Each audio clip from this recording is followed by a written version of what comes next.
अस्सलामुअलैकुम दोस्तों, welcome to UC learning tube. Viewers, आज मैं आपकी खिदमत में शेयर करने जा रहा हूं ईटा का एक ओरिजिनल पेपर। दोस्तों, अक्सर ईटा की टेस्टों में तकरीबन 30 से लेकर 40 तक एमसीक्यूज़ ही अंग्रेज़ी पर मुश्तमिल होती है। तो इसी तरह दोस्तों, आपने अंग्रेज़ी एमसीक्यूज़ पर काफ़ी तवज्जो देना है। चलते हैं वीडियो की जानिब, वीडियो शुरू करते हैं। हमारे पास पहला एमसीक्यूज़ है, dash some money for hard time. इस सेंटेंस का मतलब है कि अपने पास मुश्किल वक्त के लिए कुछ पैसे बचा के रखो। तो यहाँ पर पुट ऑन गलत है। पुट ऑन आमतौर पर दोस्तों हम पहनने के लिए इस्तेमाल करते हैं, जैसा कि पुट ऑन योर शूज़, अपने शूज़ पहनो। ऑप्शन बी पुट अप, ये उतारने के लिए इस्तेमाल की जाती है, जैसा कि पुट अप योर शूज़। तो ए और बी ये दोनों गलत है। करेक्ट ऑप्शन जो बनता है वो ऑप्शन सी है, put away some money for hard time. सवाल नंबर 2 है, चूज़ द करेक्ट स्पेलिंग। यहाँ पर करेक्ट स्पेलिंग ऑप्शन ए है, अरिस्टोक्रेसी। अरिस्टोक्रेसी ये खवास यानी अशराफिया जो लोग होते हैं उसको अरिस्टोक्रेसी कहा जाता है। सवाल नंबर 3 है, which one of the following scientist is the Aristotle of Muslim world. मुस्लिम दुनिया का अरिस्टोटल या अरस्तु दोस्तों इब्न सीना को कहा जाता है। कुछ कुतब में दोस्तों इब्न रुश्द का नाम भी आया हुआ है। सवाल नंबर 4 है, the least count of vernier caliper. Vernier caliper ये मेजरमेंट का एक इंस्ट्रूमेंट है। इसका लीस्ट काउंट 0.01 mm होता है। ऑप्शन बी ठीक है। सवाल नंबर 5 है, the most abundant compound present in the cell is. याद रखिए दोस्तों, the most abundant compound present in the cell is protein गलत है। लिपिड्स का ऑप्शन भी गलत है और कार्बोहाइड्रेट भी ठीक नहीं। करेक्ट ऑप्शन ऑप्शन डी है, the most abundant compound present in the cell is water. सवाल नंबर 6 है व्यूअर्स, ये क्वेश्चन मैथ का है, तो इसी क्वेश्चन को यहीं पर याद कर लीजिए। The product of two number is 2500। दो नंबर का प्रोडक्ट 2500 है। इफ दियर एलसीएम इज़, अगर उनका एलसीएम 125 हो, देन दियर एचसीएफ इज़, तो उसका हाईएस्ट कॉमन फैक्टर क्या होगा।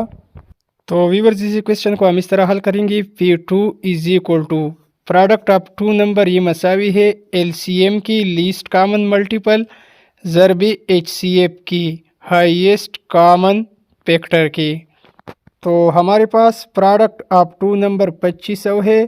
2500 इज इक्वल टू एलसीएम 125 है और हमने इसका एचसीएफ मालूम करना है। 125 ज़रबी इसका एचसीएफ क्या होगा। अब व्यूअर्स, इन दोनों साइड को हम 125 पर डिवाइड करेंगे, तो 125 के साथ क्रॉस हो जाएगा और 2500 को जब हम 125 पर डिवाइड करेंगे तो इसका आंसर 20 आ जाएगा। तो इसी तरह से व्यूअर्स, हमारे पास इसका करेक्ट ऑप्शन नंबर ए है।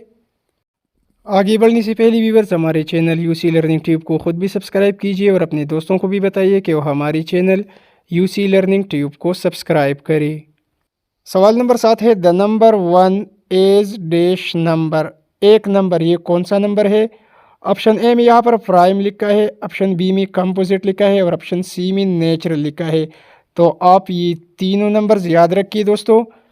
प्राइम नंबर्स वो नंबर्स होते हैं दोस्तों जो कि ख़ुद पर और एक पर पूरा पूरा तकसीम हो, इसके अलावा किसी और हिस्से पर वो नंबर तकसीम नहीं होता हो, तो उसे प्राइम नंबर्स कहा जाता है। जैसा कि 7 जो है ये एक पर तकसीम होता है और 7 पर, इसके अलावा ये किसी अदद पर तकसीम नहीं होता, तो 7 प्राइम नंबर है। यहाँ पर व्यूअर्स, मैंने सिर्फ 7 जो है ये एग्जाम्पल के तौर पर पेश किया। इसके अलावा 5 को भी प्राइम नंबर कहा जाता है। 5 खुद पर यानी 5 पर और एक पर पूरा पूरा तकसीम होता है। दरअसल दोस्तों, प्राइम नंबर वो नंबर है जो कि सिर्फ 2 अदद पर तकसीम हो, यानी एक पर और ख़ुद पर। 2 से अगर ज़्यादा अदद पर कोई नंबर तकसीम होता हो तो उसे प्राइम नंबर्स नहीं कहा जाएगा। ऑप्शन नंबर बी में व्यूअर्स कंपोजिट नंबर लिखा है। कंपोजिट नंबर्स वो नंबर्स होते हैं जो कि 2 से ज़्यादा आदाद पर तकसीम हो जाए। मिसाल के तौर पर 4 تو 4 جو ہے یہ 1 پر بھی ڈیوائڈ ہوتا ہے، اس کے ساتھ ساتھ خود پر یعنی 4 پر بھی یہ ڈیوائڈ ہوتا ہے اور 2 پر بھی یہ تقسیم ہو جاتا ہے پورا۔ تو یہ رہا کمپوزٹ نمبرز کی ایکسپلینیشن۔ آپشن نمبر سی میں نیچرل نمبر لکھا ہے۔ نیچرل نمبرز وہ نمبرز ہے جو کہ 0 سے بڑا ہو، خواہ وہ کوئی بھی نمبر ہو لیکن وہ نمبر مائنس نہیں ہو، کیونکہ مائنس جو ہوتا ہے وہ 0 سے چھوٹا ہوتا ہے۔ تو نیچرل نمبر جو کہ 0 سے بڑا ہو، 1 سے لے کر آگے جائے، 1 2 3 99 100 وغیرہ وغیرہ، اس کو نیچرل نمبر کہا جاتا ہے۔ تو ویورز ہمارے پاس 1 جو ہے یہ 0 سے بڑا ہے، تو اس لیے یہ نیچرل نمبر ہے، آپشن سی کریکٹ ہے۔ سوال نمبر 8 ہے، یہاں پر یہ سوال تھوڑا سا مسنگ ہے لیکن یہاں پر لکھا ہے کہ which of the following is a factor of 36۔ 36 کا فیکٹر یہاں پر کون سا ہے؟ آپشن اے میں 4 لکھا ہے۔ 4 دوستو یہ 36 کو پورا ڈیوائڈ کرتا ہے، تو یہ 36 کا فیکٹر ہے۔ 6 بھی 36 کا فیکٹر ہے اور 12 بھی 36 کو پورا ڈیوائڈ کرتا ہے، تو 12 بھی 36 کا فیکٹر ہے۔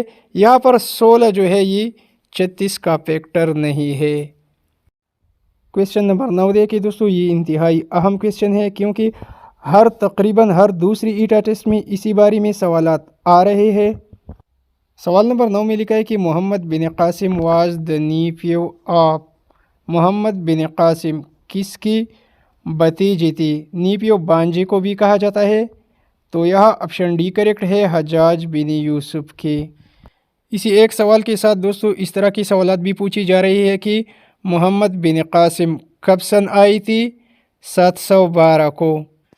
یہ بھی یاد رکھیے کہ محمد بن قاسم کس خاندان کے کمانڈر تھی؟ اموی خاندان کی، امیہ۔ یہ بھی یاد رکھیے کہ محمد بن قاسم نے کس کو شکست دی تھی؟ راجہ داہر کو، اور کراچی کا پرانا نام دیبل تھا، یہ بھی یاد رکھیے۔ تیسرا سوال بھی یاد رکھیے، اس طرح کا سوال بھی آتا رہتا ہے کہ باب الاسلام کس صوبے کو کہا جاتا ہے؟ سندھ کو باب الاسلام کہا جاتا ہے۔ چوتھا سوال اس طرح بھی پوچھا جا سکتا ہے کہ راجہ داہر کہاں کی حکمران تھی؟ راجہ داہر سندھ کی حکمران تھی اور محمد بن قاسم نے اس کو شکست دی تھی۔ اس طرح کا کویسچن بھی پوچھا جا سکتا ہے کہ موہنجو کہاں واقع ہے؟ تو یاد رکھیے موہنجو سندھ میں واقع ہے۔ اور آخر میں یہ کویسچن بھی یاد رکھیے کہ محمد بن قاسم کس کی قیادت میں جیل کے اندر وفات پا گئی تھی؟ کس کا دور حکومت تھا؟ سلیمان کا۔ تو یہ بھی یاد رکھیے کہ محمد بن قاسم 31 دسمبر 695 کو طائف حجاز سعودی عرب میں پیدا ہوئی تھی اور 18 جولائی 715 کو 19 سال کی عمر میں عراق کی جیل میں وفات پا گئی تھی۔ اس کے علاوہ اور بھی بہت سارے کویسچن ہیں دوستو، لیکن اگر میں اس کو یہاں پر ایکسپلین کرتا جاؤں تو ویڈیو کافی لمبی ہو جائے گی۔ سوال نمبر 10 ہے، یہ پیڈاگاجی سے ریلیٹڈ ہے۔ Most important work of teacher is. Teacher کا موسٹ امپورٹنٹ کام کیا ہوتا ہے؟ ٹو آرگنائز ٹیچنگ ورک، یہاں آپشن سی کریکٹ ہے۔ پیڈاگاجی کے MCQs حل کرنے کے لیے دوستو عام طور پر آپ نے ان آپشن کا انتخاب کر لینا ہے جو کہ ٹیچنگ سے ریلیٹڈ ہو اور وہ ٹیچنگ جس میں اسٹوڈنٹس کا فائدہ ہو۔ تو ویورز یہ رہے آج کے کچھ اہم MCQs۔ انشاءاللہ ان باقی سوالات کو اگلی ویڈیو میں اپلوڈ کروں گا۔ ویڈیو کو لائک اور شیئر کرنا نہ بھولیے۔ Thanks for watching.